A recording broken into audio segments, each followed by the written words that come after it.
Perfect. Thank you very much, Steve. Good evening and welcome to tonight's Solar Town Hall. My name is Aaron DeSense. I'm going to be your moderator for this evening. This town hall tonight, as well as the one scheduled tomorrow midday, are sponsored by Mid-Michigan Business and Community Sustainability Partnership. The partnership began last year with initial stakeholders like the Mayor of Mount Pleasant, Union Township Supervisor, Mount Pleasant Citizens Climate Lobby and Education, and grew to include other stakeholders such as Middle Michigan Development Corporation, CMU School of Science and Technology, Mid-Michigan College, DTE, Consumers Energy, and Homeworks Tri-County Electric Cooperative, among others. Membership is open and free for any business, organization, or community member who shares an interest in promoting economic development and community resilience through smart energy and sustainability practices. The partnership will be offering more programs like this one. There's a sign-up sheet on the table in the back of the room if you're interested in more information. So this evening I'm going to introduce, we have 3 different presentations for you this evening. Each speaker will present on their particular organization and or program that they have. Each presentation will last roughly 20 minutes. After the presentations are complete, the audience will be able to ask any questions that you may have. With that, I'm going to move forward to introduce our speakers.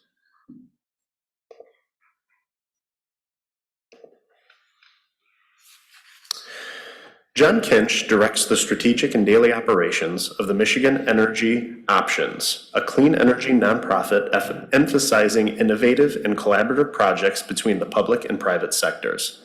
Under Kinch, among projects, MEO has built a community solar park on a capped landfill, one of a few owned and operated by a nonprofit in the country. MEO was also the solar consultant for the state of Michigan. Its Second Life solar project is launching in 2023. Kinch is a U.S. Department of Energy Sunshot Advisor and a National Community Solar Partner and a municipal certified solar expert by the National Renewable Energy Laboratory.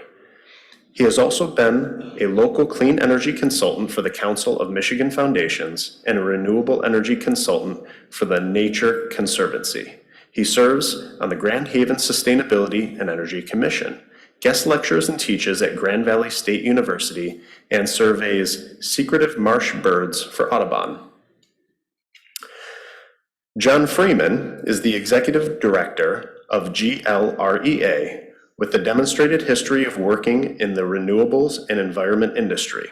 With his background as a former state legislator and practicing lawyer, he is working to expand renewable energy in Michigan. Megan Husted is a recent graduate from the University of Michigan's School for Environment and Sustainability, where she received a master's degree in environmental justice and environmental policy and planning. She started as a summer intern, is now a solar project director for GLREA, and works on an array of other projects for the organization.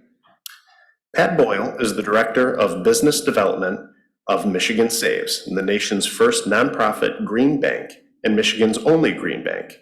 Pat travels the state recruiting and training contractors on how to finance clean energy improvements. He also cultivates relationships with the Michigan Saves authorized lenders and creates new relationships with potential funders, all while providing a high level of customer service to contractors, lenders, and home and business owners. Pat uses his energy, which seemingly never ends, to save Michiganders energy and money on their utility bills. As I said, I'm going to be your moderator this evening. Tomorrow we will have another session. That'll be Thursday, May 11th from 11 a.m. until 1 p.m. That will be here, and that will be moderated by Michelle Sponseller. And with that, I am going to turn it over to John Kinch, Executive Director of Michigan Energy Options. Hi, thank you for having me. Can you hear me okay? Yep, coming through loud and clear. Great, I can actually see myself on a screen, which is always kind of weird, twice. Heard those secretive marsh birds at 5 o'clock Friday morning. I'll be up a creek, so to speak, with a paddle and a kayak here in Grand Haven. I'm doing that survey, which is a lot of fun if you're a birder. I'd be happy to bore you about the details at some other time. I wanted two things first, though. Thank you for having us, and also give a shout out to Natalie Osborne, who set this up for us. Natalie is a friend and also a board member of mine at Michigan Energy Options. And I'm going to now share my screen, and let me know if you can see my presentation. Okay. Can you see that okay? Yes, we have your presentation, John. Great. Let me do one more thing with this. Let me put in slideshow mode. Great. I'll be relatively brief, and I'm just going to go down through a number of things that my clean energy nonprofit does, with the idea that there's many ways to skin the cat. And I hope, as I talk through some of our programs, that this will elicit questions from you. And also we'll be triangulating with John Freeman and Pat O'Boyle. And there's no degree of separation among the three of us. Pat and I serve happily on John's board, so we know each other quite well. Michigan Energy Options was begun in 1978 as Urban Options out of East Lansing. And it was the energy demonstration center to help people essentially figure out how they might insulate and air seal and do some of those kinds of efficiencies around their own home. I always point out that I found a bill of sale at one point for this early energy efficiency nonprofit that spent something like $30 on a CFL back in the 80s when it was new technology. We've grown a lot. We have offices across the state: Grand Haven, East Lansing, and Marquette. And we do any number of kinds of projects and programs. I think of us as kind of a design and do shop. We also do fee-for-service work. We do consulting. We do a whole bunch of things. I'm just going to touch on some of the things that we're doing here. I know this is a solar town hall, and we'll talk about that probably at length, but I wanted to give you just a bit of a sense of the various things that we're working on currently. There's a list of them, and I'll just kind of elaborate on these. We have been a utility contractor vendor for a number of years now, working on energy efficiency programs for municipal utilities as well as cooperative utilities. In fact, I think you said you've got Tri-County. Did I hear that right in the audience today? Or they're in the membership, and they're in the sustainability partnership. Good, yeah. So we've done energy efficiency programs in which we have been the implementer. We've been the ones on the ground looking for those energy savings, working with those utilities. We have also been working with the investor-owned utilities here and there. We've done a net zero pilot with consumers, and we've done a little bit of solar work around the edges with DTE. So we know the world pretty well. I always point out that there's 66 municipalities, 66 utilities in the state of Michigan and 83 counties. So we have lots of utilities, and they're all a little different. Co-ops are different than munis, and munis are different than investor-owned utilities.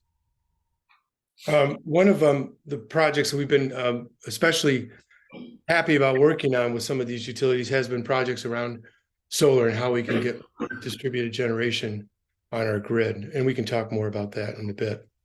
So solar planning and development. My bio mentioned our East Lansing Community Solar Park. We also help Marquette bring online their community solar park. And we've had a little bit of hand in a couple other projects around the state. We've also done solar planning with various cities and other communities around the state. We worked on the Detroit solar study with our partner Elevate and others. That was a couple of years ago.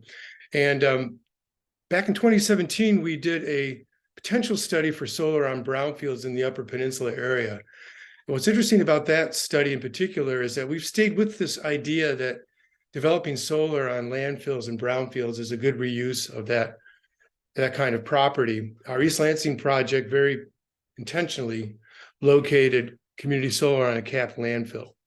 And we also did habitat restoration. We have pollinators growing there. It's really a nice site. And we believe strongly that as we go more into the solar world and we have more need as a state to bring online solar, that the more we can utilize some of our marginal lands, the better. Now, we can't get it all there, but we can get, I think, a lot more than we've done so far. One of the other jobs we have now that we really do enjoy, we're still doing it, is being the solar consultant to the state of Michigan. If you happen to be at any DNR facilities this summer, a fish hatchery or a state park or recreation area, give it a look and see if there's solar somewhere on the roof of the building or in a field, something like that. We've been working with the DNR for a number of years to do these behind the meter projects. We've also been working with the state of Michigan to do in front of the meter projects, large projects that will eventually ideally become utility scale. And we've again targeted those marginal lands that we have in our landscape. We have two projects going right now that are on former mines, one in the UP and one in the Lower Peninsula. A core bit of our work for years and years as Urban Options and then Michigan Energy Options has been thinking about energy equity and affordability. And we work with low-income populations of all kinds around the state, sometimes through our utility programs, sometimes through community programs that we're able to come in and help out and think about ways that we can help those that are the most vulnerable, those have the most challenges paying their bills, a way to have some security and resiliency in these times. A project we've been very interested in repeating around the state is one we did in Lansing. We provided the city of Lansing a scope of work of how they would take some community centers, and by combining those community centers with solar and storage batteries, they would be able to be resiliency hubs for inclement weather when we have weather outages and those kinds of situations where people would know they can go to that site and there'd be air conditioning or lights and those kinds of things. This is not so much about Michigan Energy Options as it is a resource that communities should be aware of. This is a program run through the Michigan Municipal League. It's called the Michigan Green Communities. I didn't have a chance this afternoon to look to see whether Mount Pleasant or some of the other communities around you have been a part of this, but it's really a super good program that allows cities to get a lot of free technical advice and support as you go on your sustainability journey, as you look for opportunities to have renewable energy on your distribution grid, as you think about your issues around stormwater, materials management, green space, these kinds of things like that. I happen to live in Grand Haven, and our Grand Haven Sustainability and Energy Commission, of which I'm on a member of, that has been working with the Michigan Green Communities these last few months and having a lot of great success in moving forward on a number of projects that we're interested in seeing happen in the future. And by the way, since we are going to talk about the levers that work in communities to get things done, you know, these citizen resident commissions that can be advisory and can help your local government make good decisions are really crucial. So a sustainability commission, as we have in Grand Haven, is advising not only the city council and the city manager, but we're also interfacing with the planning commission and helping the planning commission with a lens towards the projects that they're approving or looking at and thinking about, can that project include rooftop solar? Can that project include low impact development? Can it have bioswales? Can we think about how we're going to have recycling on that site? Things like that. So I was asked to also talk about community energy planning, and we're doing a number of these kinds of projects on and off over the years. We have one going right now that's driven by the municipal utility. I can't name who they are, but this utility is very ambitious about decarbonizing its own footprint and then enabling the city and the residents and the businesses in that place to do the same. And so we've been spending a long time looking at possibilities for them to add energy efficiency programs to what they're doing, to think about something which is known as beneficial electrification, which means moving away from natural gas, methane heat to an air source heat pump that's powered by electricity. And ideally that electricity is sourced renewables, or the majority of that electricity is coming from renewables. And what's interesting about that project is that it's utility driven, but it's very much aligned up with its city where it's located. And so one of the keys to community energy planning is you have those right stakeholders in the room early on in a project. And those stakeholders include the local unit of government. They include your incumbent utility. They include those nonprofits that might be working on environmental justice, that might be working on clean energy, that might be environmental groups. They include underrepresented populations, those folks who oftentimes don't get a seat at the table, but should have a voice to all this kind of thing. And it also includes thinking about those opportunities to take something like community energy planning and tie those into those things that already exist within our governmental system, such as master planning, such as zoning ordinances, such as permitting and things like that. One of the challenges for solar in particular, at a local level at least, is not that we don't have enough sunlight in Michigan. We do fine. And the price of solar has come down so dramatically in recent years that it really is more than viable, is affordable, and frankly, it is going to be the resource we turn to decarbonize our electricity sector. The issue is really about coordination and to some extent willpower. So it's going to take people who understand it, want to be a part of it, and many voices to bring projects to the fore. The old model of our energy system was that we just relied upon the utilities to provide us cheap power, and we didn't think about it. Now that's entirely changed. Now it's really our responsibility as members of a community to also be part of that new transition. And that's what MEO, Michigan Energy Options, spends an awful lot of our time on. And it's also what another group that I know is going to go next spends its time on. And with that, I'm going to kick this over to John Freeman of GLREA. Thank you.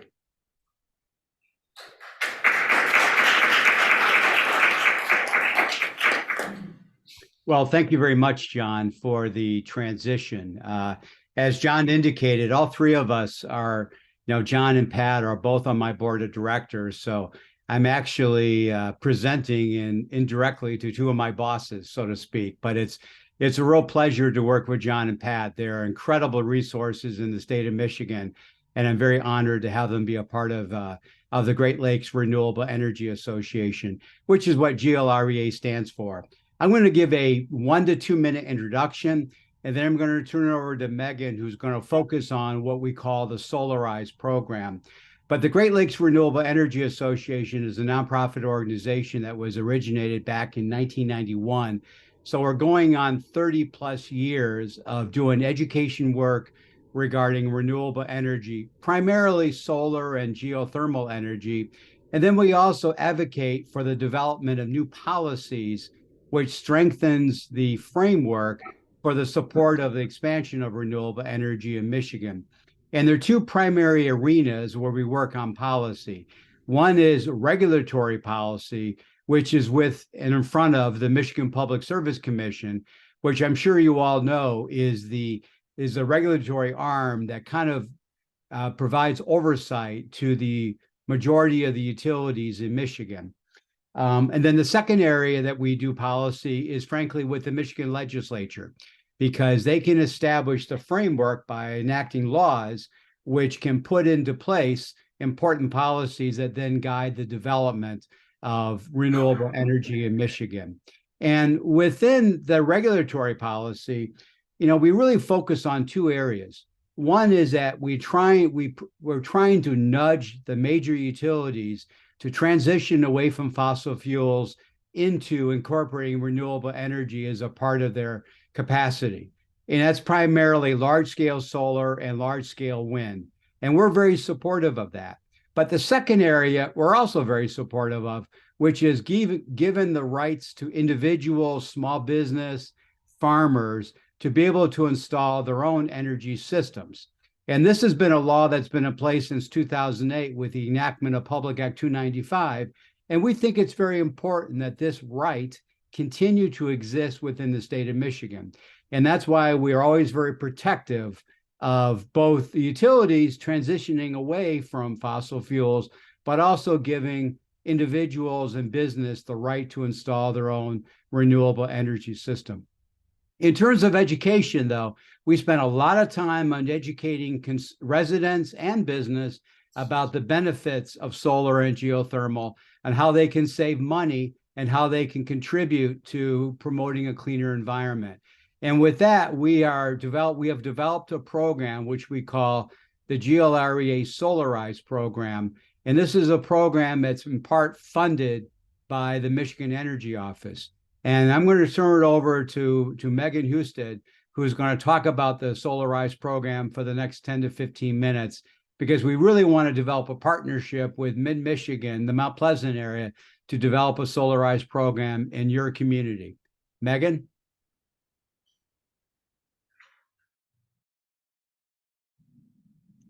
Yeah, so as John mentioned, I'm going to talk about the GLREA Solarize program, which John already gave a great overview of what GLREA is. If you want to learn more or become a member, you can visit glrea.org, and I can put that in the chat after the presentation as well for anyone who might be interested in learning more. So why do a solarized program like this? I'm sure this group understands very well that renewable energy contributes to a cleaner environment and can help combat yearly rising utility rates. But a solarized program such as this one also helps promote community relationships. It also supports local businesses. You get to take advantage of a group buy discount, which is something I will get into a little bit later, as well as the 30% federal investment tax credit, which can help lower the overall cost of solar as well. So just kind of to touch on one of my points, again, renewable energy is a great way to kind of combat the yearly rising utility rates. This is just an example from DTE of some of the increases that have been approved by the Michigan Public Service Commission since May of 2019. And you can see in the little chart here that Michigan, way up here, is one of the most expensive, has one of the most expensive rates for energy in the Midwest compared to the other states. So, and also something really relevant too, and I'm sure a lot of people have been affected by the major power outages that happened over the winter. I was personally affected, and so there's a lot of reports coming out now that Michigan is also among the worst states for overall utility performance. So renewable energy can also help to build resilience in your own home and in your own community through solar. So what is the Solarize program? How it works is it is a community-based group buy solar opportunity that reduces the cost of buying solar. So how it works is that we have a host or an organizer that brings together interested people for a meeting. So this can be neighbors, this can be a community group, it can be a church group, really anybody or any groups that you have ties to in your community that can promote solar, or someone who maybe wants to get solar themselves can be the host or organizer. And then at this meeting, GLREA works with solar installers to educate about the program and the benefits of solar. And then interested people are able to get a free estimate from the installer. And this usually includes a site visit where the solar installer will come out to the property, kind of look at the roof, look at the property if there's any trees in the way, and kind of give you an overall best estimate for what a array might look like on your own property. So as I mentioned before, this works as a group buy discount, and discounts are based on numbers. So this is just kind of an example of what that could look like. A 5% discount could be given if there are 3+ new arrays that come out of the meeting with the host or organizer. There could be a 10% discount if there are 7+ new arrays, and a 15% discount if there are 10+ new arrays that come out of that meeting. And the group buy reduces the price per watt. So it could look anywhere between $2.50 and $2.70 per watt, with some outliers above and below, because every situation is a little bit differently. But the discount percentage is based off, again, like I said, numbers, but also what is agreed to by the solar installer. So also, as I mentioned, individuals are free to get other bids. So if there's a solar installer that you've worked with in the past that might not be present at the meeting, you are absolutely encouraged to meet with other installers to get the best price or the best experience from that solar installer for what your own needs are. But GLREA does heavily vet solar installers, and we have a list on the website of solar installers we've worked with in the past. These are really reliable businesses that have a really good track record. So if you have any specific questions too about what solar installers to work with, or if we've had any personal experiences with them, definitely feel free to reach out, and we'd be happy to provide more information on that too. So this is kind of a concrete price example of what the solarized discount could look like. And this is just kind of a ballpark. Again, prices might differ based on area, solar installer, everything like that. But the starting average price for 6 kilowatt-hour residential system in Michigan is around $16,000. As I mentioned, you can apply the 30% federal investment tax credit, which can automatically lower that upfront cost of installing solar panels. And then you can add the solarized discount on top of that. So again, depending on how many people get involved or how many people move forward with getting installations from the meeting, you could have a 5%, 10%, or 15% discount. And again, sometimes those numbers change depending on how many people are interested. For total discount savings of between $5,300 and $6,400, with, in this example, $2.66 being the cost per watt. So we have a lot of resources that are available if you are interested in learning more, since I'm kind of giving a general overview of the process and what the program is. But we have a Solarize toolkit that really gets into the weeds of what this program looks like, all the different opportunities that are available through this program, as well as the specific roles. So if you are interested in being a host or an organizer, there's a lot of resources that kind of walk you through step by step what that might look like, as well as a timeline. So it gives you what you should be doing week to week leading up to a big event, as well as just other marketing materials. And as I mentioned, the business directory has that list of solar installers that we've worked with in the past that are vetted, as well as some other education and financial resources. So this is just kind of a snapshot of what has taken place since March of 2022. So we've had over 20 meetings, over 375 participants, 96 plus estimates, with 33 of those turning into sales. But these numbers are already outdated because today I found out that one of our Solarize projects going on has 11 committed installations. So these numbers are going to continue to increase as we continue to expand the program, which is really, really exciting. So these numbers are going to continue to go up, which I'm really happy about. So this is a list of kind of where we've been active so far in the state, and these are areas that we've either had meetings or have initial meetings started, kind of getting the ball rolling in specific areas. Ann Arbor has a super successful Solarize program. They've really kind of set the standard for what we can do as a state, which is really awesome to watch. And Birmingham Unitarian Church is an example of how this doesn't have to necessarily be a geographic location, but it can be through a group as well. So another thing I want to say, especially if you don't see your city or your township on here, definitely reach out, because we would love to get something started as well in those areas. So what your role is after this presentation, the first one and the most exciting one is to become a host or organizer. If you are interested in that, please reach out. I would love to meet with you to kind of get this started. If that's something that you're not interested in or don't have the bandwidth to do yet, I would definitely encourage you to encourage someone in your circle or your local government to maybe reach out and get started on this process. And you can even just spread the word about GLREA or about the Solarize program and all of the things that we're trying to accomplish. And then I feel like I said this a lot, but definitely reach out for more information if you have questions or need any more resources for you to move forward with becoming a host or an organizer. So this is my contact information as well as John's contact information. I can also put this in the Zoom chat for anyone who's interested in learning more or in reaching out. But please feel free to contact me with any questions or concerns. And now I will pass it back to John for any other topics. No, I'm going to transition now to Patrick O'Boyle from Michigan Saves. So thank you very much, Megan, for the presentation. I think it was very informative. So now take it away, Patrick. It's all yours.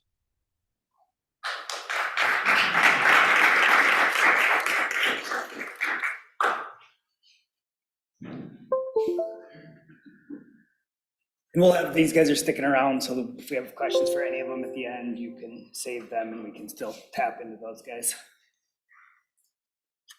Cool, thank you. All right, well, thank you for having us tonight. All of us, we do a lot of these presentations together, so I was happy to be able to come up and see everybody in person. We are Michigan Saves. I do hopefully have my teammate joining me from Seattle in the next few minutes, because he's going to discuss the IRA and the Greenhouse Gas Reduction Fund. He's been studying it and is tracking it on a daily basis. Michigan Saves is a nonprofit green bank, as Aaron mentioned earlier. We essentially can provide financing solutions for business, residents, nonprofits, for energy efficiency improvements, so windows, siding, insulation, heating and cooling equipment is probably our most common measure. I'll hit on electrification, which is something that John Kinch talked about earlier. But these are actually outdated slides. I'm super proud of what our team has done and with our partners like GLRAA and Michigan Energy Options.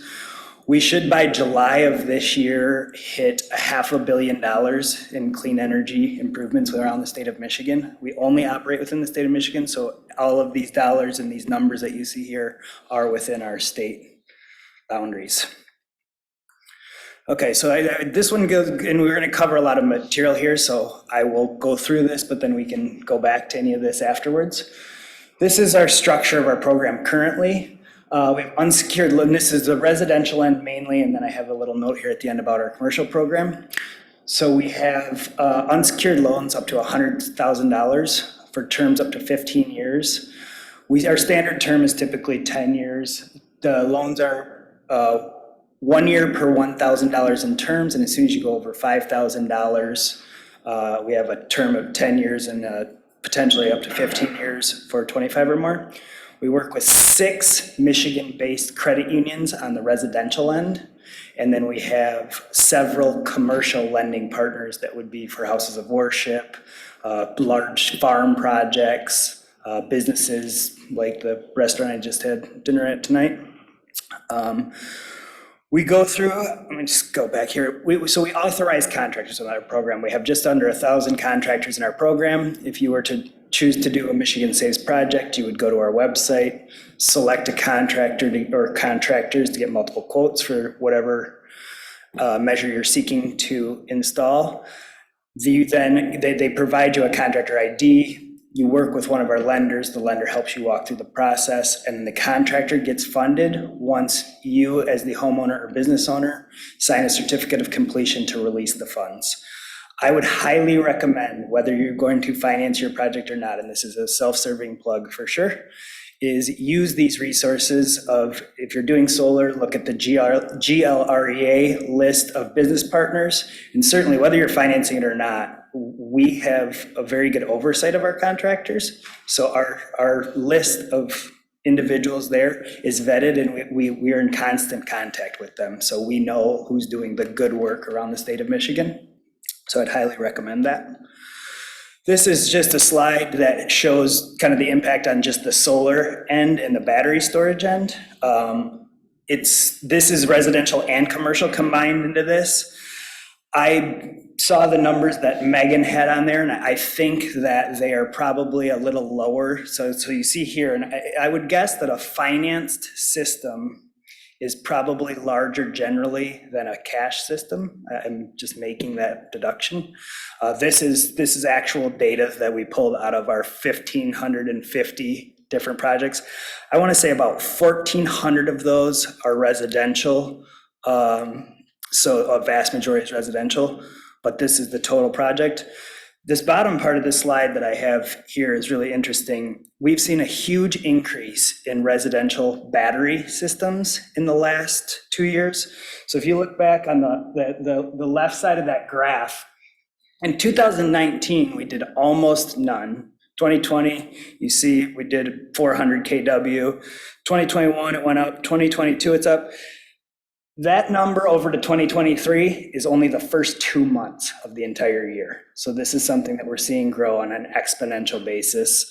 Likely, it is tied to solar, a majority of it, but we're also seeing individuals, especially after the federal tax credits, cover battery storage now as well. That individuals are just doing, some people are just doing battery storage projects. This is, I didn't use any round, any exact number.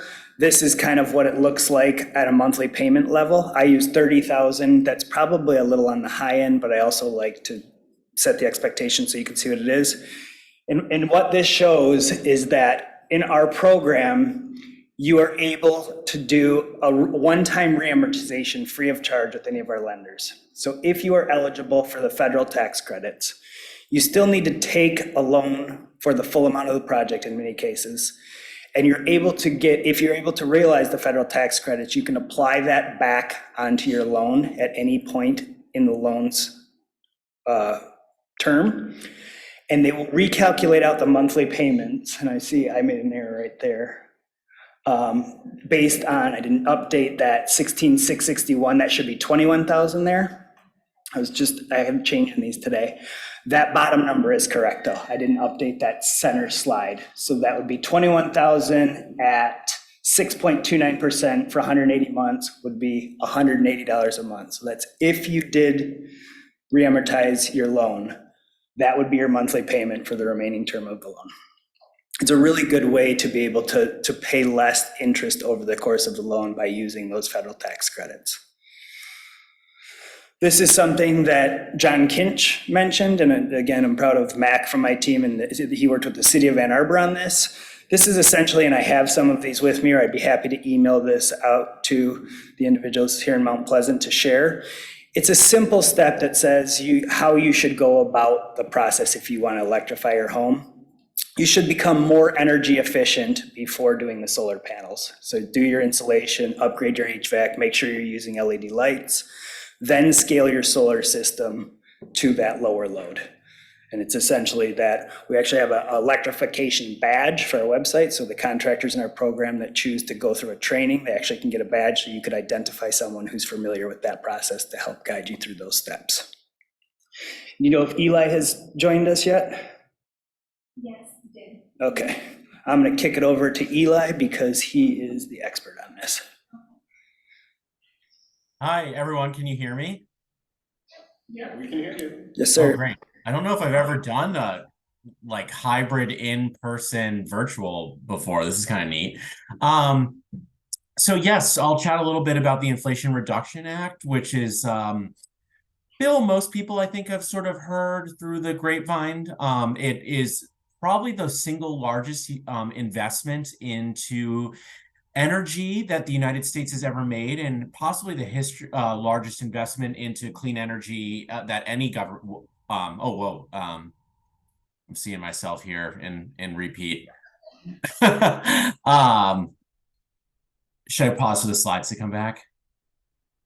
Yeah, we can get the slides back out. Just give us 1 second, Eli. My apologies. Oh, no, it's all good. She can do that.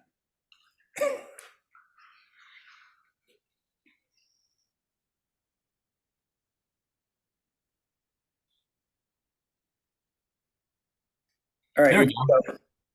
Great. Yes. So Inflation Reduction Act, very important. Yeah, so it could constitute the single biggest investment in the clean energy economy made by any country in the history of the world, which is really excited. Puts the United States on a path to a 40% emissions reduction by 2030. And we'll dig into a little bit of the specifics of it now.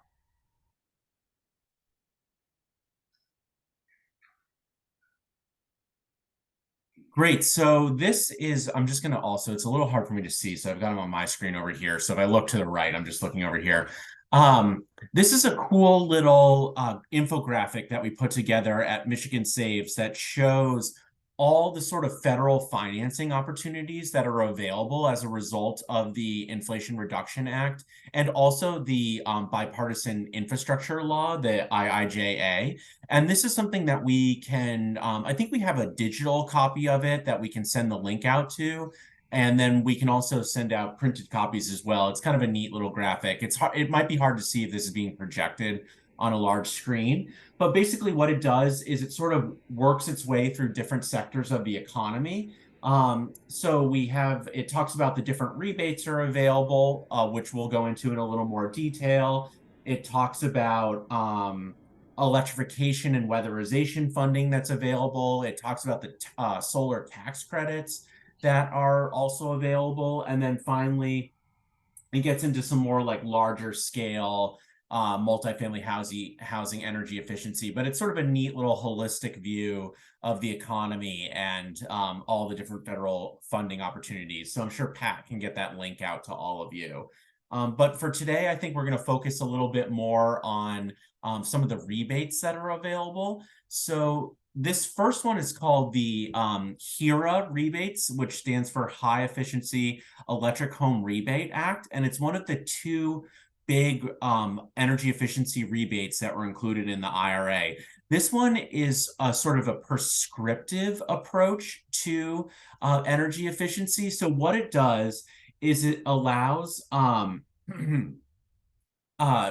homeowners that income qualify to be eligible for up to $14,000.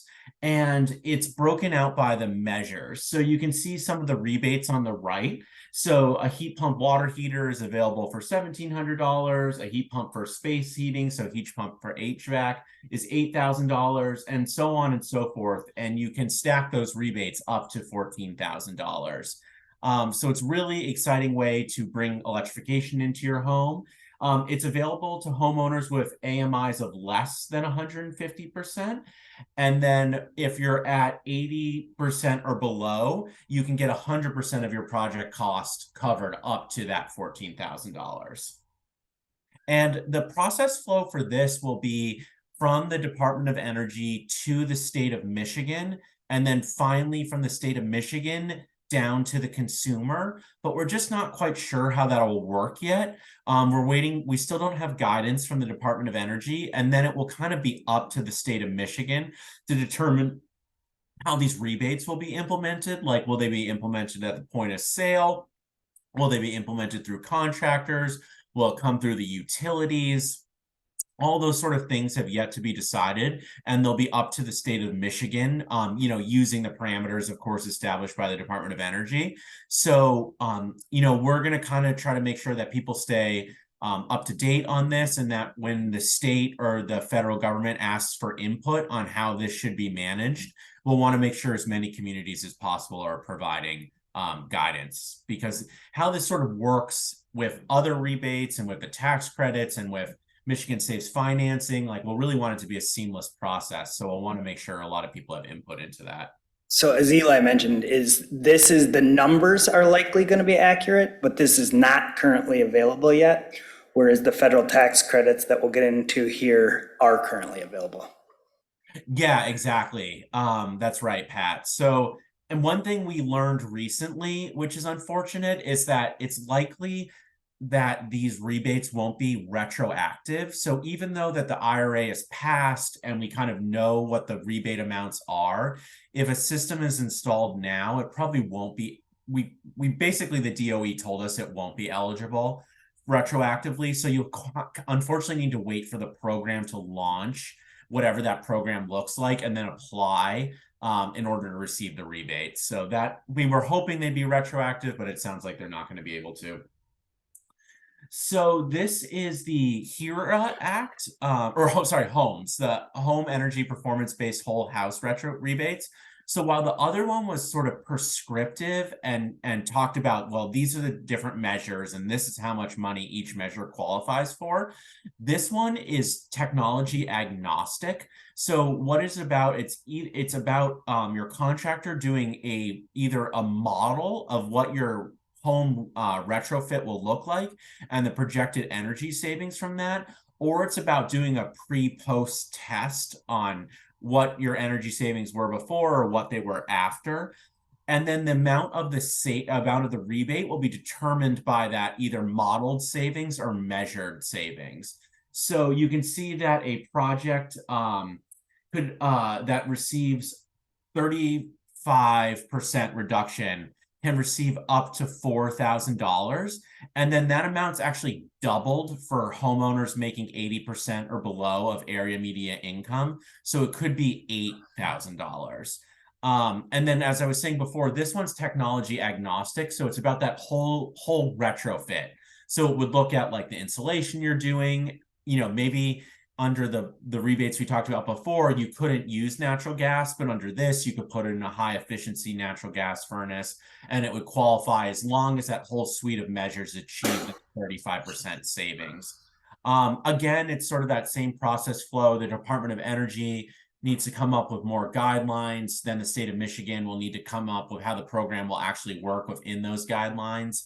And then the rebates won't be retroactively available. So we'll need to wait for that to come out. And I think we also heard from the DOE that they're hoping to have their part of this work done by August. So then it'll pass down the states to come up with the program. So hopefully by the fall, these sort of rebates will be available. I think that's kind of best case scenario, but it would be great if it was sooner. The next is the tax credit. So as Pat was saying, this is available now. This one's a little bit more clear cut. So this is a 30% tax credit.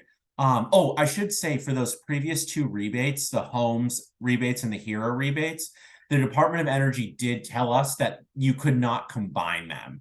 So you couldn't, the same project couldn't qualify for a homes rebate and a HERA rebate. You would probably need to decide which one you think would enable, would make you, or would give you the most benefit, and then go with that rebate. So then, but we do know that you can combine the tax credits with the rebates. So the tax credit right now is a 30% federal tax credit on your improvements. So it would say it was a, you know, a $10,000 project. It's 30% of that, except it's capped at $1,200. So it's 30% of the project cost up to $1,200. That cap is removed specifically for heat pumps. And then you can actually combine your annual cap for other measures with your annual cap for a heat pump. So if you did a heat pump with other things, you could get up to $3,200. And then you can see on the right that there are some caps on the individual measures. So like air sealing, it'd be 30% up to $1,200 for that, or an electrical panel, 30% up to $600 for that.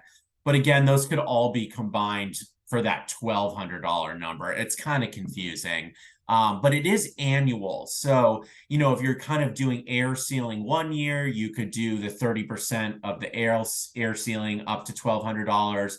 And then the next year, maybe you do windows and doors and electrical panel. And then you could go up to $1,200 that next year, and so on and so forth, since this is an annual credit. Unfortunately, you need to have tax exposure, you need to have federal tax liability in order to qualify for this. So if you didn't pay, let's say $3,200 in federal taxes in a given year, you wouldn't be there wouldn't be a benefit here for you. So you do need a tax liability, unlike the other rebates, which don't require that. And all of these credits or rebates are outside of how you pay for these improvements. So if you finance it, that's separate from this. If you pay with a check, it's separate than this. So you're eligible for these regardless of how you pay to make the improvements. And then lastly, the Greenhouse Gas Reduction Fund is just a really exciting opportunity for the state of Michigan. It is actually the single biggest component of the Inflation Reduction Act. It's a $27 billion program to help stand up green financing across the country. So there's three buckets of the fund is divided into three buckets. The $14 billion National Clean Investment Fund competition. This is going to be to stand up a nationwide national green bank that then can invest directly into projects. So it would be like investing into a big solar project in Michigan or a big wind farm in Michigan. Or it could be investing potentially into a green bank. So that would be considered a qualified activity. So it could be a national green bank would invest in an organization like Michigan Saves, so that Michigan Saves could then do maybe more like smaller scale, more community level projects, as opposed to like a big wind farm, which is like, not very helpful for the average person, maybe in terms of cleaning up the grid, but not necessarily on lowering their utility bills. Where if a national green bank could invest in an organization like Michigan Saves, and Michigan Saves could then invest in community level programs and residential level programs. The next is the $6 billion Clean Communities Investment Accelerator. And this actually provides one-time grants to community funders. So this could be like your neighborhood CDFI or local CDFI or local credit union. An organization like Michigan Saves, can receive capitalization grants so they can start offering their own green lending products. So say you wanted to do a big energy efficiency retrofit, you applied some of the rebates, but you still did need to finance the remainder. You could use Michigan Saves, or potentially like you wanted to go with your local credit union or community development financial institution. They didn't offer a green lending product. They could access this funding to create their own new green lending product. And then lastly, there's the $7 billion Solar for All competition. And this one will be led by the state of Michigan, and it's to provide low-income solar. So it's to help residential or community solar fund projects. And this money can be used for like incentives, rebates, subsidies, or loans to do either residential solar or community solar. So really exciting opportunity to help bring new green financing into the state. And this is something that Michigan Saves, as the state's green bank, is tracking very closely. And I think that's it, right, Pat? That's our, yep, this is our contact here. I will be sure to update that one slide with those two numbers and get that over to you. John Kinch is also just sent over a calculator for a household electrification savings calculator that I've actually not seen yet. So I'll make sure that that's made available to Aaron and his team to get along to you guys. I also, we're good for questions. I also want to give a shout out to one of our solar contractors that joined us, our Michigan Saves, Bob Randolph. If you'd raise up your hand, please. He's been with the Michigan Saves program longer than I have, and is probably happy to answer any solar related questions that you may have here tonight.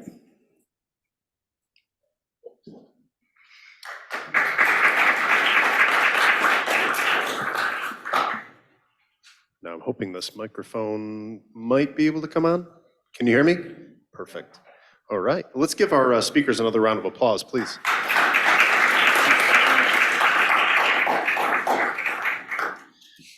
And so with that, we're going to go ahead and start the question and answer session of our program this evening here. So I could probably start with the audience. Does anyone in the audience have a question for any of our speakers here?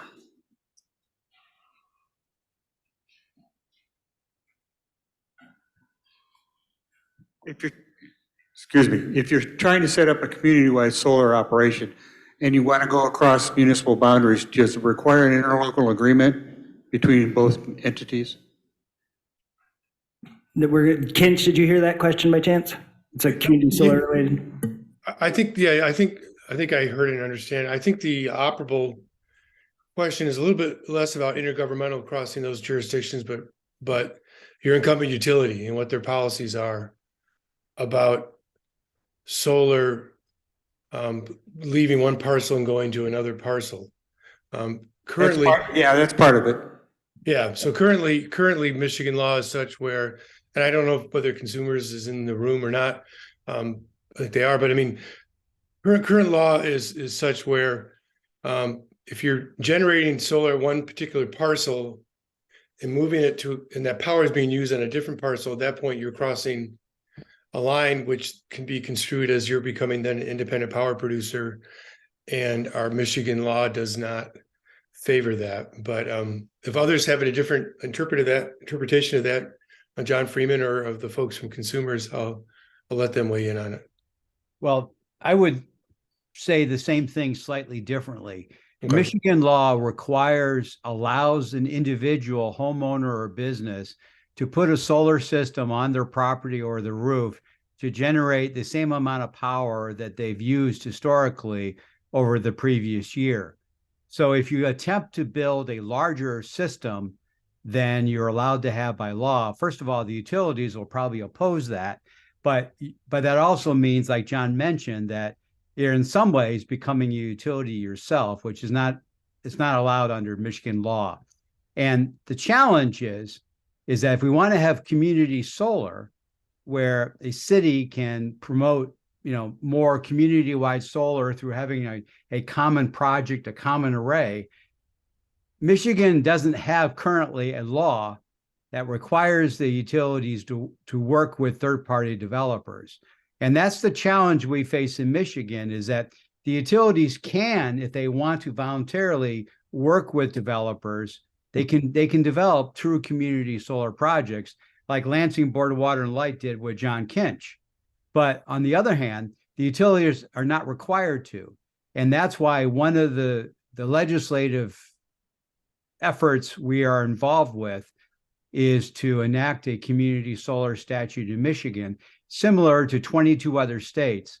And the one that I always cite is the one in Minnesota.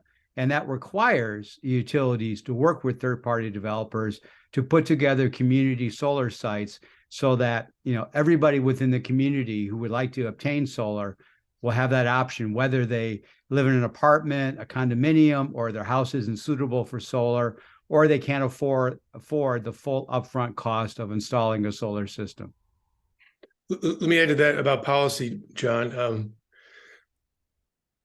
The enabling policy they have in Minnesota for community solar has resulted, it's been a while since I've looked at it, but more than 700 community solar projects. We have about 7 community solar projects in the state of Michigan. So I think that's a good example of policy moving the needle.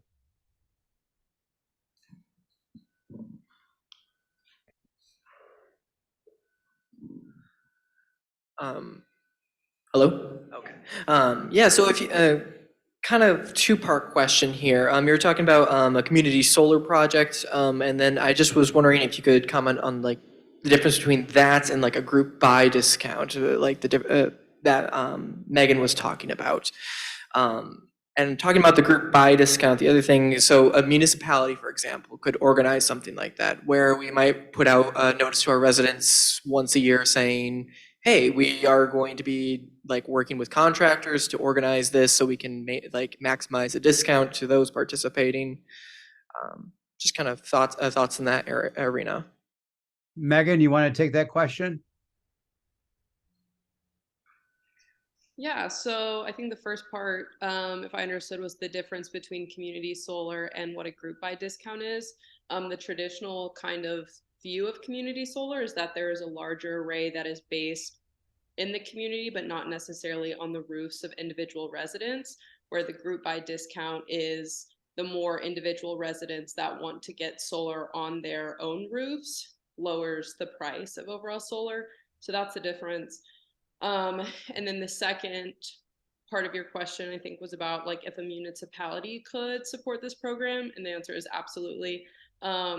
We definitely make sure to when we do these programs to make sure that it's not necessarily the city or the township or the municipality that's supporting just an individual installer too. So we make that clear, but we definitely work with programs that could be run that way for sure. And the only thing I want to add is that there are a number of cities in Michigan now, or local units of government, that's a better phrase, that are developing sustainability plans. A plan for the local unit of government to try and decarbonize, address climate change, try and address the issue of moving away from fossil fuel consumption to renewable energy. And the Solarize program fits right into a sustainability plan, because essentially what the city is doing is that they're encouraging local residents, local farmers, local businesses to install their own solar system or geothermal system so that they can save money and reduce the consumption of fossil fuels within that community. So that in fact helps the city, meet their sustainability goals.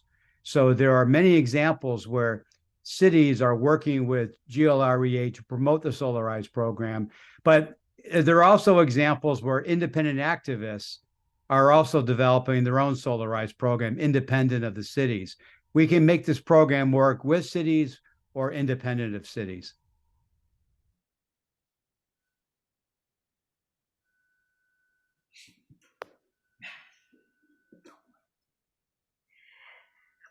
I was wondering if the state of Michigan itself has any incentive programs to place solar or wind energy. Well, there's one major one, and we could do more, but this is still significant. If you install a solar system, your property taxes will not increase as a result of putting that solar system in. This goes back to the infamous Proposal A, where your property taxes will not go up by more than 5% or inflation, whichever is less. And then when you sell your home, then the value of your home and therefore the value of the taxes will then get recalibrated to meet the current market value. And so solar fits right into this, that if you install a 15, 16, 17,000 solar system to your home, that is a major significant improvement. But the city or local unit of government cannot raise your property taxes immediately to reflect the addition of that to your home. Now, when you sell your home, then again, the property will be reevaluated at the current market levels, and then your taxes will then reflect what the market value of the taxes are. For a while there, this is going back more like 4 years now. If you installed a solar system, Michigan law did in fact allow local assessors to increase your property taxes. There was a period under John Engler where that wasn't allowed, and then that law expired, and then local assessors started to raise taxes. We appealed that. We had a member in Ann Arbor who installed solar, and his taxes went up. He appealed it all the way to the tax tribunal at the state level, and he lost every step of the way. And then we ran legislation to prohibit local assessors from raising taxes. And the bill almost unanimously passed when Governor Snyder was the governor, but then he vetoed it in lame duck. And then the bill got reintroduced when Governor Whitmer became governor. And again, it passed the House like 107-3, and in the Senate 34-2. And then the governor, one of her first acts as governor, signed it into law. So that is a huge benefit, because if in fact you installed solar and your taxes went up, that would act as a kind of counter incentive to installing solar. But that's not the case now. And the thing is that if you're buying a house from someone that has solar, then you're actually gaining a benefit, because you're already purchasing a solar system as a part of your acquisition of the home. So therefore, you're not going to be paying high utility bills to your electrical utility. And, so you're getting a benefit. And just as a simple reminder, solar panels are warranted for 25 years.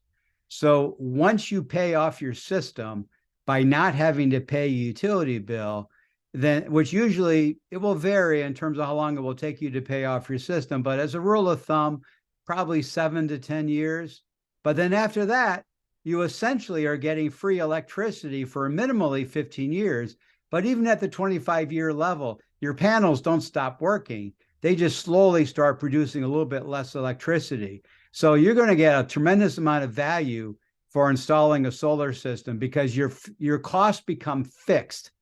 And so, so that's why it's a great investment, because as the utility bills of your neighbors keep increasing, yours are going to stay much more level. And as your neighbors' bills do increase, then the value of your system increases, because you're saving even more money versus what your neighbor is ending up paying.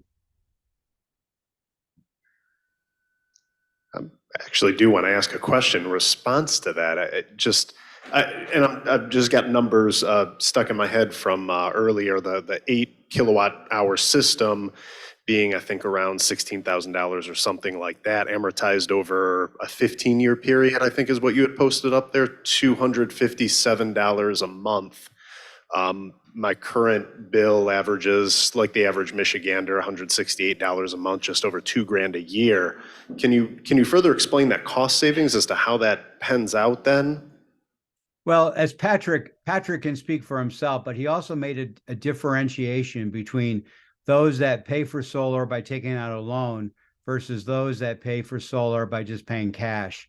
So the example I'm using is frankly my own example. When I put solar on my own house, and I was able to afford the full upfront cost of installing a solar system. So my system, I think, was around $17,000, and then I had the 30% tax credit, so I was able to, lop off almost $4,000. So I brought it down to, $12,000 to $13,000. And then by not having to pay a DTE bill, at the very beginning, I was paying over $100 a month for DTE. So I can just simply calculate how long it will take me to pay off my system. But as Megan showed in her slides, with all due respect to DTE, their rates have gone up pretty dramatically over the last 4 years. And so for a typical homeowner, they're paying more for electricity than I was at the time of my system. So, but you're right. If you have to borrow money to install your system, then the calculation becomes a little bit different. And that leads to another kind of important issue, is that the reason why community solar is so important is that we want to, and why the group buy program is very important, is that we want to make sure that all residents, no matter what their income level, is able to participate in purchasing solar. And that's why community solar is so important, because you can just subscribe or purchase a small number of panels that meets your cash flow based upon your household. And even though it may not replace all the electricity you're purchasing from your local utility, it will replace some of it, and you'll start to save money. And then over the years, you can subscribe to a greater number of panels, so you're slowly but surely saving more money. But I'll let Pat and Eli talk about, the payback period if you're purchasing solar with a loan. Yeah, so I was going to say, and I've already updated my numbers. So on that one slide, everything was accurate on there except that middle part where I didn't do my RAM. So what I see on a regular basis, and first and foremost, I'm going to say, a good solar installer that you're going to have at your house is going to show you those numbers. They will walk you through exactly how to get to that payback. What I'm seeing typically on systems that we're doing, and we're going to do 25 million in residential solar this year. So is if you are able to get the federal tax credits and apply that amount to a 15-year term, which is our most common solar term, it's going to be real close to your utility bill. You may have a slight premium you're paying now, but as John mentioned, the price you're paying now and the price you're paying 10 years from now for a watt of electricity is going to be a different number. I see numbers in the 10 to 12 year ROI range when I do it on our projects. Battery storage it's a very gray area right now because I haven't seen enough of the numbers yet to tell you what the ROI would likely be. But you should be real close if you're able to realize the federal tax credits to getting to almost exactly your utility bill payment. But that is literally that's a negotiation between you and your solar installer or the Solarize program when they present that option. And the other thing I just want to inject too is that the Department of Energy has done studies about what is the impact on your property value if in fact you install a solar system. And the studies have been done in California, Arizona, I think in Colorado, and they show that for almost all homeowners, the value of your property goes up by $15,000 to $17,000, $20,000 by installing a solar system. And so you will be able to get the money back that you invest in solar in two ways. One is that you're lowering your energy costs that you're paying on an ongoing basis. But then when in fact you sell your home, you're going to be able to get a greater price for your home than your neighbor who probably has a similar size home, but they're paying high utility bills versus you are not. And so the studies indicate that the market values homes with solar at a higher level than those without solar. We do have another audience question. We want solar panels, and we had an installer come out, and we have Tri-County Electric. They can only take 95% of what we use, which is only 5 solar panels, but they wanted to sell it on the basis of 8 at a time. So we couldn't qualify for them because they can only sell it for 8. So I'm really wanting this legislation to go through because I live in Mecosta County where they're putting in a lithium ion battery plant. And when you do your numbers about how much carbon is spent on hybrids versus EV vehicles, it doesn't make sense because the utility companies don't have enough alternative energy. So I guess my question is, I'd like to talk, you answered my question about Minnesota, so I just talked to somebody from Minnesota that says, you should be able to do something with Tri-County. So when I go to their board meeting, which is in another week, what can I do to encourage them, if anything, to, so that I can put more into the system than 5 panels?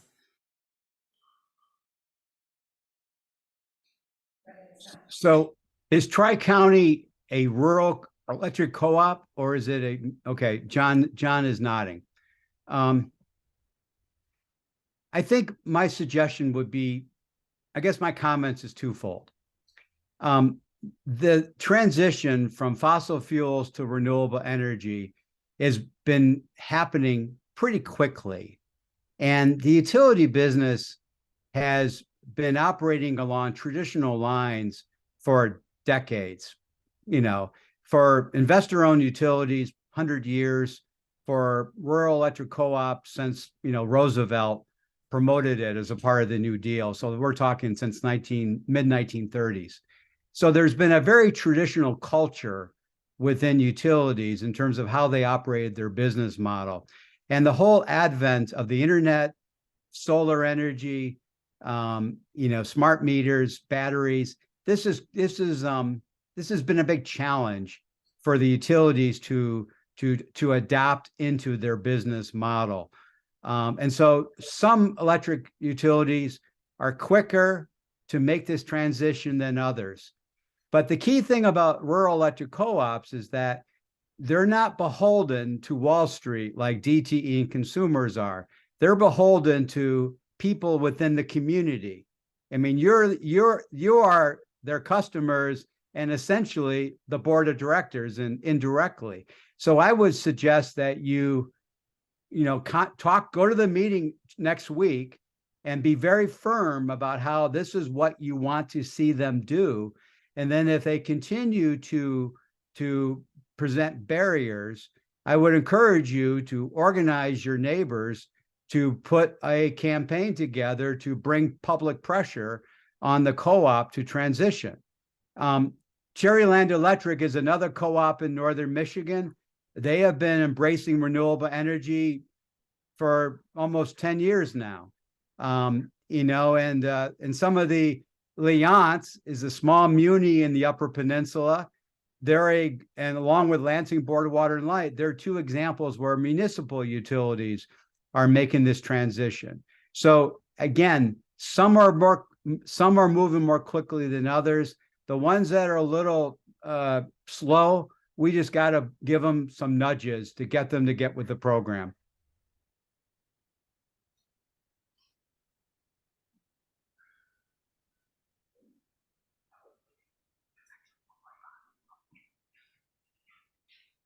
So I don't live in the United States, but I'm wondering why the solar power is so expensive to purchase here.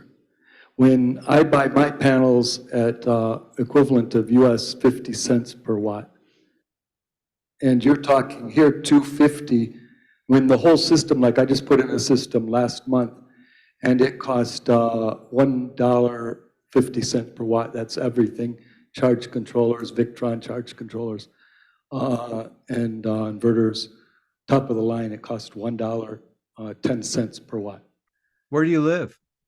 Zambia. And actually, if I buy computers, I buy them here because I can buy them way cheaper and send them to Zambia.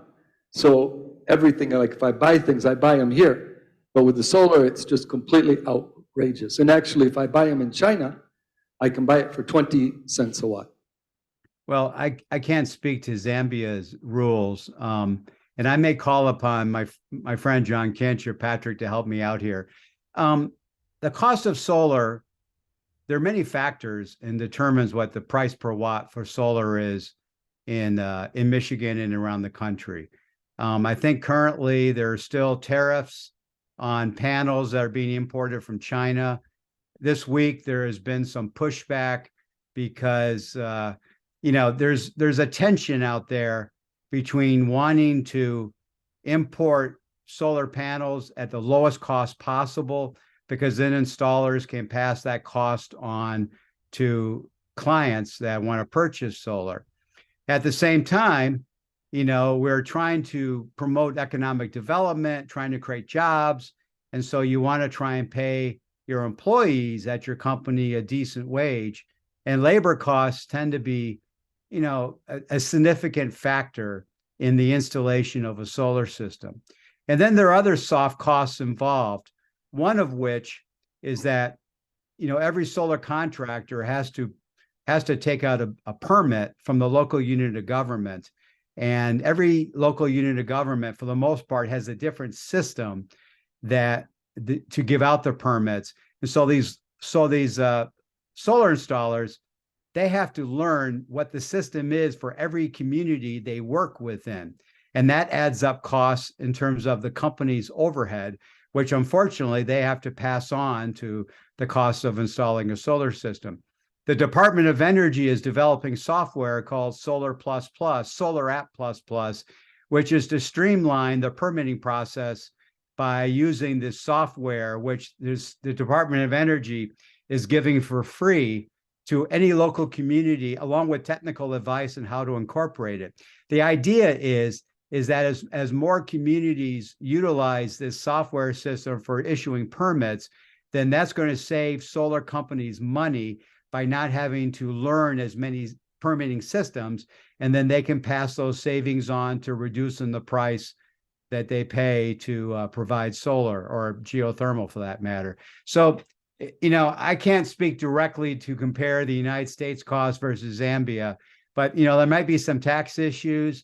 In some cases, maybe the Zambian government is offering even greater tax breaks than 30% in order to encourage the adoption of solar. There could be any number of factors, but again, we are very cognizant of the fact that we want solar to be available to every person that's interested in getting it, which is why GLREA is promoting the Solarize program, which is why Patrick O'Boyle and Michigan Saves is working with the credit unions to try and provide the lowest cost financing that's possible. And that's why John Kinch is providing the state of Michigan and providing all this counseling on how to develop plans to incorporate solar, and for that matter, the community solar that John developed with Lansing Board Water and Light, because that will give more people the option of getting solar, which is our overall goal.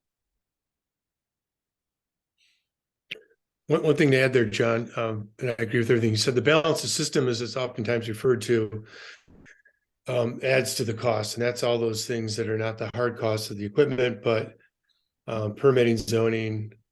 The utilities also may, depending on what your utility is, have various kinds of distribution charges and connection charges and some things like that, which add to the cost, the install cost. So that delta between 40 cents a watt, 50 cents a watt, buying that panel wholesale, and then having somebody install it, raising that price to $2, $3 an installed watt, depending on the situation, is the thing that the Department of Energy has been working on for a long time to drive those balance of systems costs down. And also just say this, there's a tension there too between local communities generating income, right? Because they'll charge you a permit to put a fence up or a building permit for things like that, so they can drive their revenue, which I think most of us think is a good idea, right? We need to pave the streets and have the streetlights on.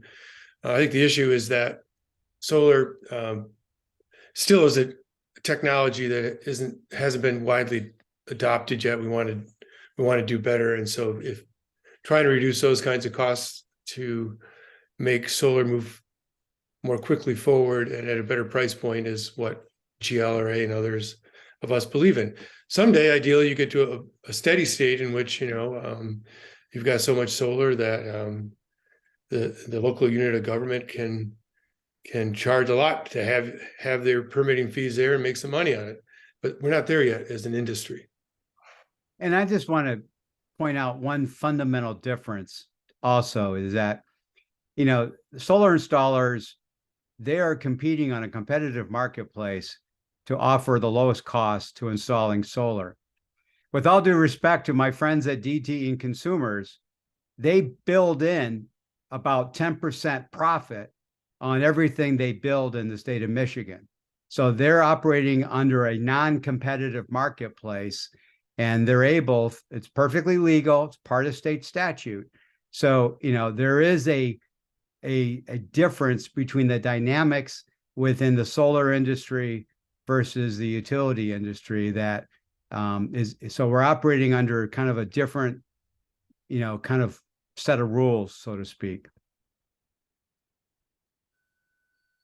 Okay, yeah, so next question for me, I just want to say to Aaron real quick, I'll keep asking questions till the cows come home, so if someone else has a hand up, feel free to go to them first. But John Freeman, you were talking briefly about partnering with credit unions. I can't remember whose main point that was during their conversation. Yeah, can you tell me what that kind of looks like as far as partnership with the financial institution goes, between like tax incentives or IRA funds to the financial? I work at a credit union, so I'm just interested. Self-serving question, got it. Basically. So essentially, the way that Michigan Saves operates, and I gloss over it quickly because most people get bored with the details. Essentially, Michigan Saves was given grant funds back in 2009 from the Department of Energy and the Michigan Public Service Commission.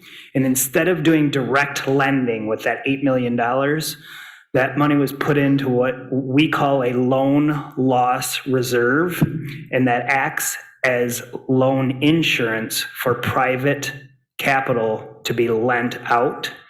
And that grant funding, that loan loss reserve, sits behind the loan. So we partnered with credit unions to loan their capital. So they use Lake Michigan Credit Union, True Community Credit Union, Genesis Credit Union, LAFQ.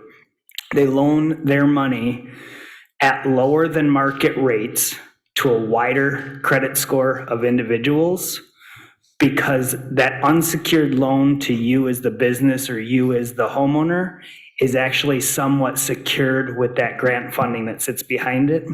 So if we would have just used that money in the beginning to just do $8 million in furnaces or solar in the state of Michigan, we couldn't have got to that $500 million that we were able to use the credit union partners. So we recruit, that's part of what I do on a daily basis, is recruit and work with our lending partners to make sure that their process is streamlined, they're comfortable with the loans we're sending them or our contractors are sending them, to then keep that ball rolling.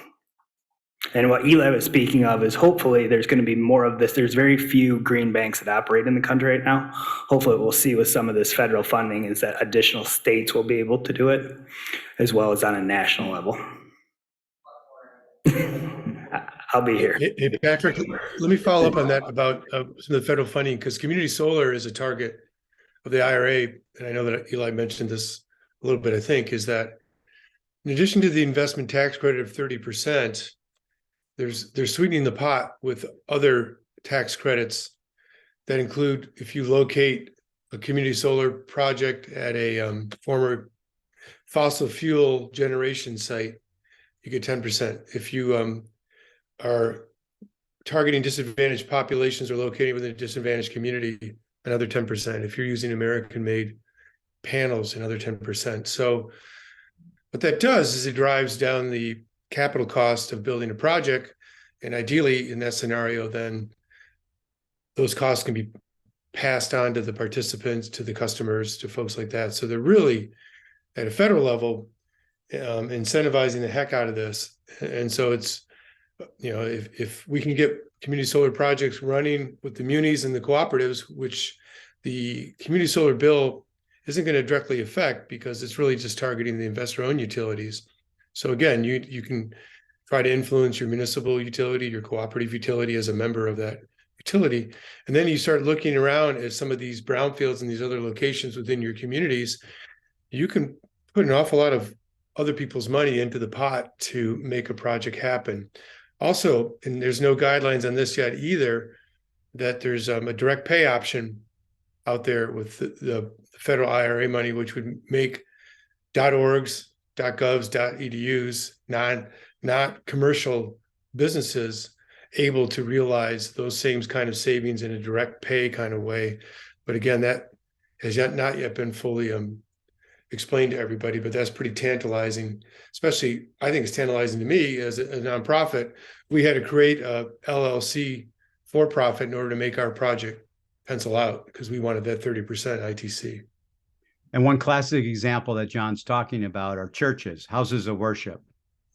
You know, they can directly apply to get funds, pay direct for installing solar on their church, whereas before, because they didn't pay federal taxes, they weren't eligible for the 30%, but now they can be. Thank you. This is so helpful. Another term that I've heard used in reading is microgrids. How could you explain to us how microgrids work and how they fit into the scenarios that you've been discussing? With, I guess it's a form of distributed energy, and maybe those terms can clarify those. Yeah. Want me to go first, John, or? Yeah, go ahead. So Go ahead, John. a microgrid is really a combination of three things. It's a solar generation, you know, on a roof or somewhere nearby, batteries that are going to be used sometimes for backup in case you have outages, but storage is being used in all kinds of interesting ways these days, shifting peak load, clipping demand response, doing any number of kinds of things like that. And then you need a distribution grid, which is smart.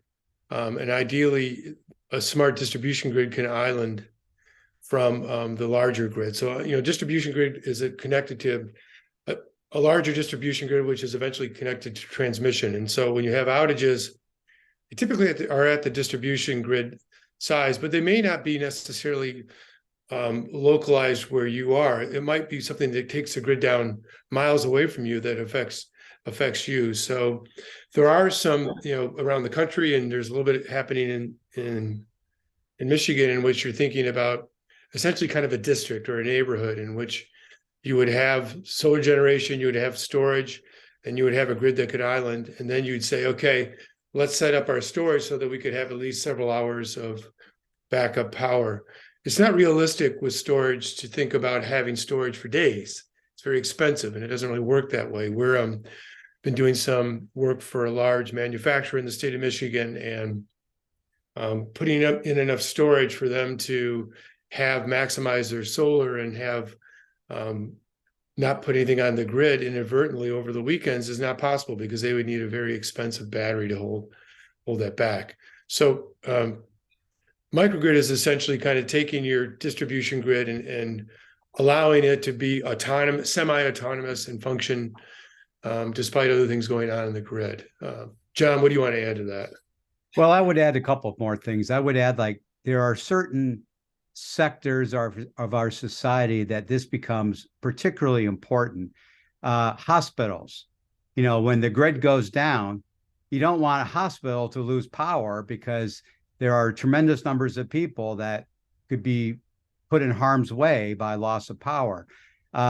Police and fire facilities, you know, you don't want them to lose power when the grid goes down. So those are classic examples where a microgrid would make a ton of sense for hospitals and state police and fire departments and whatnot. The challenge is that, you know, unless a current incumbent utility is willing to work with hospitals or local units or police and fire, you know, you can't really promote microgrids. 3 years ago, there was a bill introduced by a legislator. It got a hearing. I think it was in the House, but our incumbent utilities testified against it. And the bill didn't go any further than a single hearing in the House Energy Committee. So that's a classic example where, in order to be able to really incorporate microgrids in a way that can make systemic sense, that we need to enact this policy into law that then requires the utilities to work with hospitals and cities and police and fire to really make this real. And in fact, at the time of the bill, during the hearing, you know, we had universities testify in support. I think University of Michigan or Michigan State testified. We had hospital chains testified in support. I think we had the State National Guard testified in support, all of which could be very important entities if the grid goes down. And And unfortunately, I mean, a couple months ago, when we had the last remaining remnants of winter, both within DTE's turf as well as consumers' turf, the grid went down for days. So this is a real problem we have in Michigan.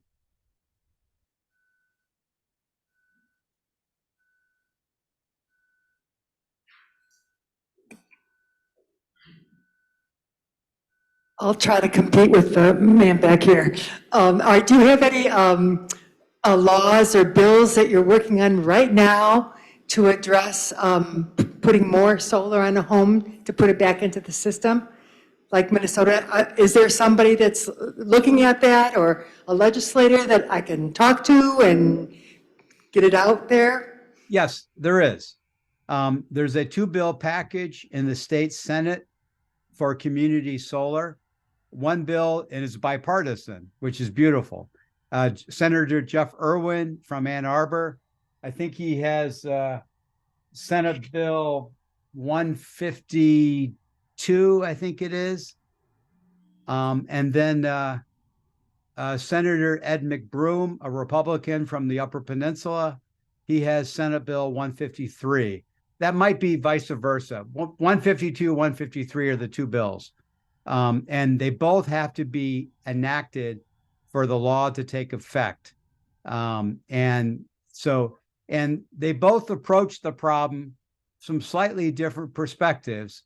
But the bottom line is that both these senators want to make solar available to everybody, not just to people who live in a house or who can afford the cost of solar. So those are a very important bill package. We do expect similar bills to be introduced in the Michigan House of Representatives, but I don't think they've been introduced yet. There is another policy that we're really excited about, which is it addresses the distributive generation system. Michigan, the modern renewable energy policy framework in Michigan started back in 2008 with the enactment of Public Act 295 when Jennifer Granholm was the governor. And that bill, I'm simplifying it radically, it did 2 things. It first put into play requiring the utilities to start transitioning away from coal and natural gas and nuclear to renewable energy. They established the renewable portfolio standard, which required the utilities within 5 years or so to have a certain 10% of all the electricity they were generating be traced back directly to wind or solar. But the other part of that bill was to give, as I said earlier tonight, it give individuals and small business the right to install their own energy system on their roof or on their property.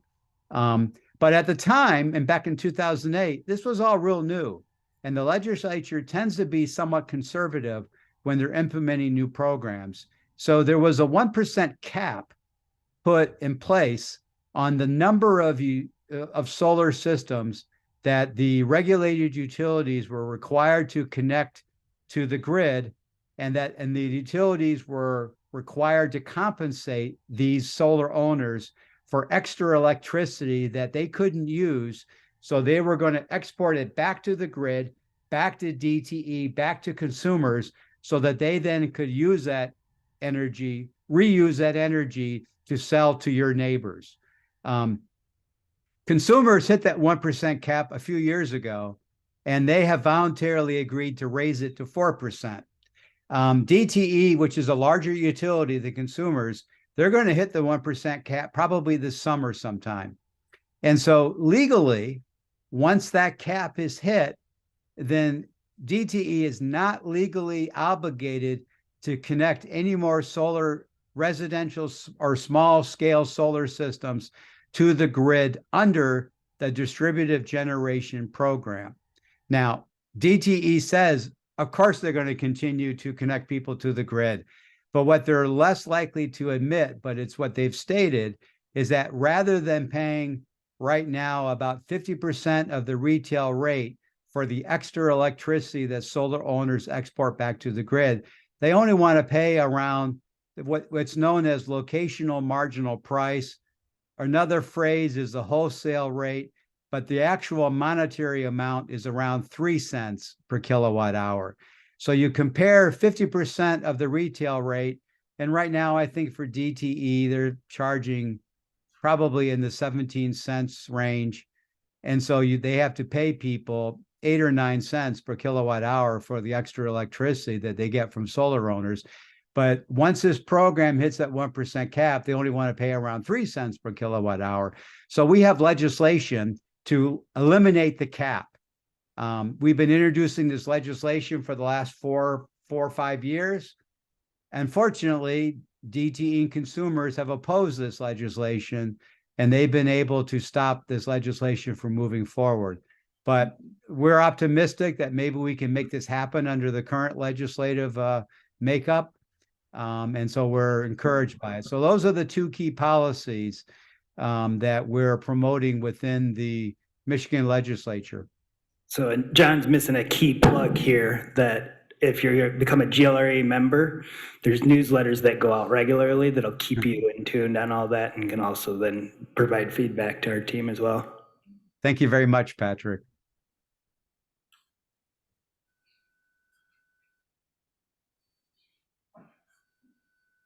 There must be more questions. I have a question. Can you hear me from this microphone? Sure. Yeah, all right. So I guess my question is on strategy. So if I'm a homeowner, my understanding is that it's best for you to become energy efficient first and then install solar, right?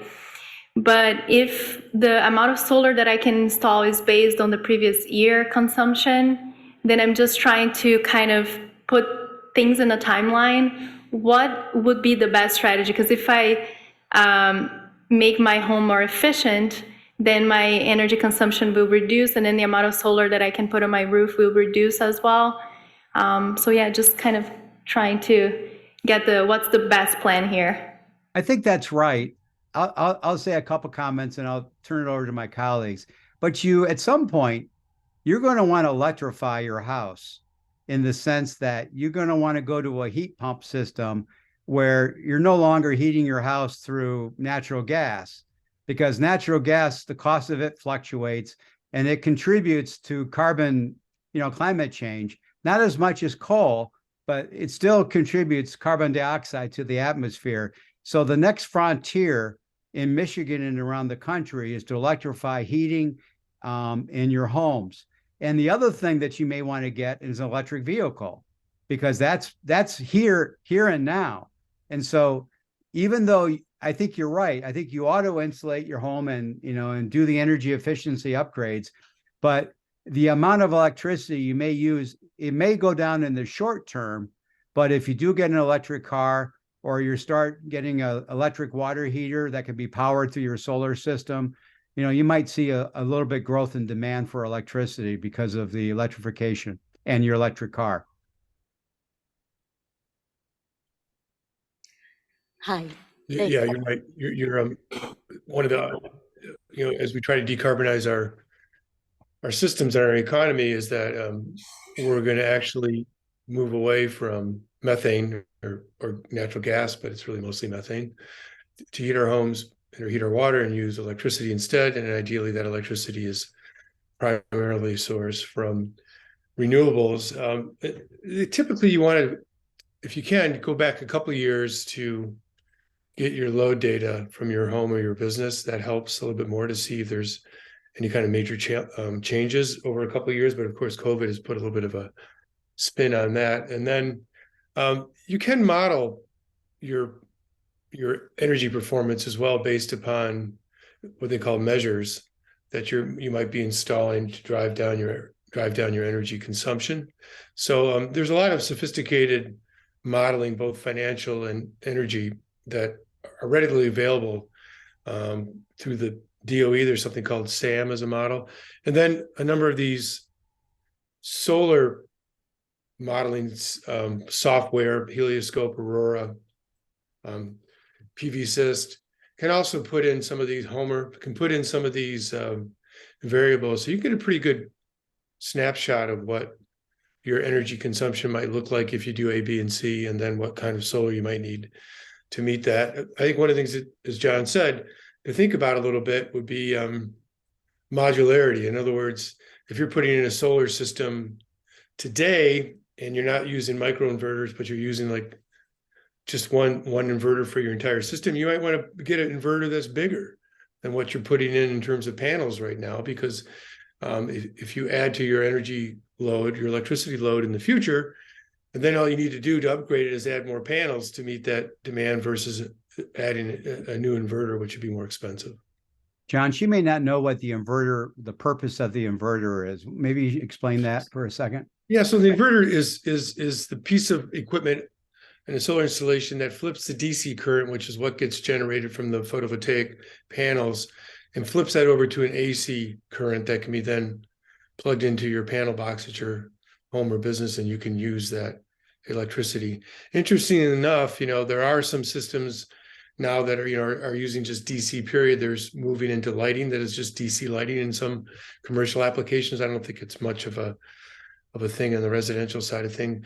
So the inverter is that really key piece of equipment. And that's, just to be frank, the piece of equipment in a solar installation that probably has a 10, 15-year life because it's got some moving parts to it. And then you might need to replace that. Whereas, as has been mentioned before, the durability of the solar panels themselves is extreme, and they're warranted 20 years out or plus. And the other thing I just want to mention is that I think most solar installers, they can help determine what your load is. And if you're thinking about getting electric vehicle or electrifying, they can probably help you with these projections and measurements. They should, and I think it's just, we've said this before, and Patrick has said this, getting several competitive bids from good solar companies is important. So you can take a look at the numbers, and if they're wildly different, then you can have a conversation to try to understand why. Yeah, I think Bob's in the room from Quality Solar, so he can certainly answer your questions and talk about this. And one thing I'd like to add is you don't want to go over in your production because you don't get paid anything for that overage. So you'd rather be slightly under than over. And again, like John said, is adding at a later date. If you choose to change the load, you can always do that. Thank you. Just to take on a different topic, some people push back on solar because they're concerned that solar panels are not recyclable and contribute to the waste in landfills. So that is neither here nor there, except that I understand that, well, it is here nor there, but I understand MEO has a new startup circular economy program on recycling solar panels. Can you describe that for us? Yeah, well, thank you for bringing that up.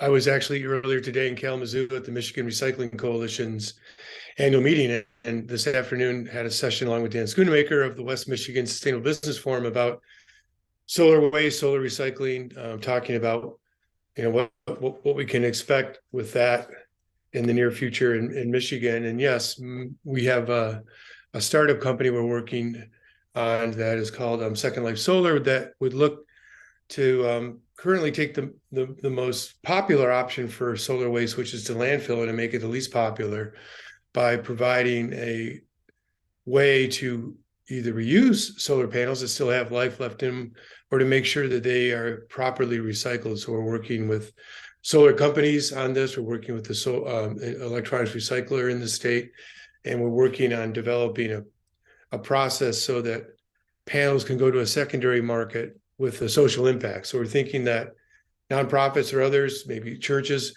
that might not necessarily be able to afford a brand new system, but might be able to afford panels if they are at a discounted price because they have 10 years of life used up of them, and they're going to last for another 15, 20 years, is essentially the premise we're operating on. And Michigan has about 1% of we have about 11% of renewables right now for our power generation in the state of Michigan. About 1% of that is solar. So it's mostly wind and hydro and other sources. Yet we have ambitions to have, per the Michigan Healthy Climate Plan, 60% of renewables by 2035. So most of that is going to come from solar. So we're looking at an enormous growth in this arena. We're looking at Consumers Alone has stated they're going to want to put 8 gigawatts of solar into the mix by 2040, which is great, but that's a lot of panels. In fact, it's 100 square miles of panels, which is larger than the city of Grand Rapids. So we have to think not only of the impact it has on the land and where we put it, site it smart, we have to think about the waste stream that it's going to create eventually as well and have a plan in place. So we're working on not only the startup company, but creating kind of an industry and then working with others to think about what's enabling policies so that we don't have any kind of landfill issues for solar waste, because we do want to make it a circular economy and have wins on both the beginning of its life and the end of its life. Question kind of in the same vein as our city planner. So talking about trying to reduce the overall amount of energy consumption for a home, there's a lot of tax credits, rebates, and incentives for that. Heat pumps, windows, doors are all examples. What kind of actions and steps have you seen different municipalities take on educating their residents about that? So getting that information, making sure that people are accessing that and taking advantage of those resources. Well, I think probably a great example is the city of Ann Arbor, where they have a whole department. I mean, when I say a whole department, probably 3 or 4 people, but that's a lot for many local communities that they may not have many staff at all. But they've developed a sustainability plan where they have a long-term kind of blueprint on how they're going to decarbonize and how they're going to push renewables, and then they implement it. And a big part of it is, frankly, educating their residents about the benefits of solar or geothermal, how they can save money, how they can contribute to a cleaner environment. And so there's, change is challenging for most people. And when you're used to a certain system or your most of your life, and all of a sudden there are all these you're being tugged in a different direction. Some people are early adopters and others aren't. And so, we just need to develop programs which can reach all different kinds of people out there and talk about the benefits. And that's a major reason why GLREA developed a Solarize program, because it really is about educating people about solar. And we have these meetings where we bring people together and we explain in as much detail as necessary, answer all the questions about how solar works, what are the benefits of solar, and then we have a solar installer who explains what is the process on how to get solar. So we want to kind of demystify the whole getting solar or getting geothermal energy. And cities can do a lot with their constituents in promoting these types of programs. I mean, town hall meetings at libraries, with Zoom, you can do Zoom meetings. And so there's a lot that can be done. Yeah, something I'll add to that too is I know the city of Novi has had these resident education hours where basically a solar installer who was passionate about kind of doing this educating work just set up an hour in the city hall and just kind of sits there and allows kind of like an office hours, allows people to come and go and ask questions. So it's really just making it accessible to the people who are interested in learning more. And so I think things like this too really help with pushing education on that front as well. And we're available. I mean, I thought all 3 of us are available to come to communities and provide support for local units of government or local activists in any way we can, just like what Marie and Natalie did for this program.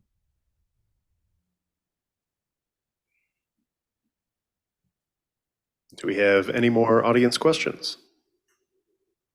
All right, we've got one more from a very eager audience member. Last question for me then. Group buys, what is needed funding wise for an individual or business to be counted into the group buy? So to actually show that commitment, do they have to have the funding set up before committing, or can they commit to that and then once it's finalized on like the group discount and everything, can they then like assemble funding? Because I'm thinking if it's marginal, if it's like 3 or 4 people, and difference between 5% and 10%, and one person, we have the 10% funding, one person can't get their loan, drops out, and then it's back down to 5%, that ends up affecting the rest of the group. So commitment on funding, what does that look like as far as starting a group buy? Go ahead, Megan. Yeah, that's a good question. In my experience so far, there's a couple different things that I've seen. I've seen very long wait periods, so kind of a period of like 4 to 6 months from when the initial meeting happens to like the end of kind of the drop off period. So that way that gives enough time for people to kind of figure out the funding situation. So I think that really helps, is having a longer period, kind of that wait time for people to figure out the funding. Something else I've seen is that if that does happen, someone has to drop out due to other reasons. Depending on when it happens, I've still seen the installer honor the group buy discount, just because if it had been such a long time, you know, I think they'd try to make good on their promises that they set out at the beginning. But I haven't seen specific like drop-offs very often, so I'm not sure if John wants to add anything. No, I think that's right. I think, you know, marketing costs for a solar company, as John Kinch mentioned earlier, is a soft cost that adds to the cost of charging for solar.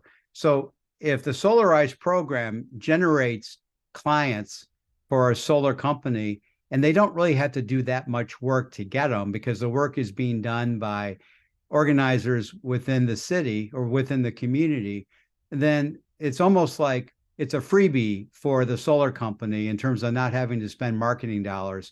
So that's why, as Megan says, a lot of times, if, you know, over a 2 or 3 month period of time, you have, let's say, 5 people that's, you know, that sign contracts or are about to sign contracts to get solar, and then they understand that they're going to get a 10% discount. And then all of a sudden, one person drops out right before they sign the contract. I mean, the solar contractor may very well honor the 10% for the other 4, because again, that's 4 new clients for them, and they didn't have to spend much money getting them. And so they're, you know, they really want word of mouth to occur as well, because every time there's a very happy solar homeowner or solar small business, they're going to tell their friends and neighbors or members from their church, you know, or farmers, you know, at the local farm bureau meeting, you know, what a great program, and how I'm going to save money, and how I'm going to help, you know, promote clean air, and, you know, by embracing renewable energy. So, you know. And the way that our team has got around it is you would apply for a loan at any point throughout the process, and you can adjust that loan value up or down until you close the loan. So you have max flexibility. You only have one application, but you have max flexibility to adjust.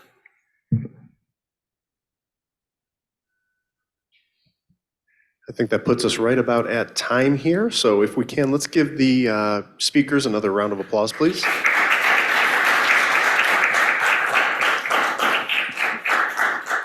All right, very much a special thank you to our speakers, and thank you to all of you for coming out.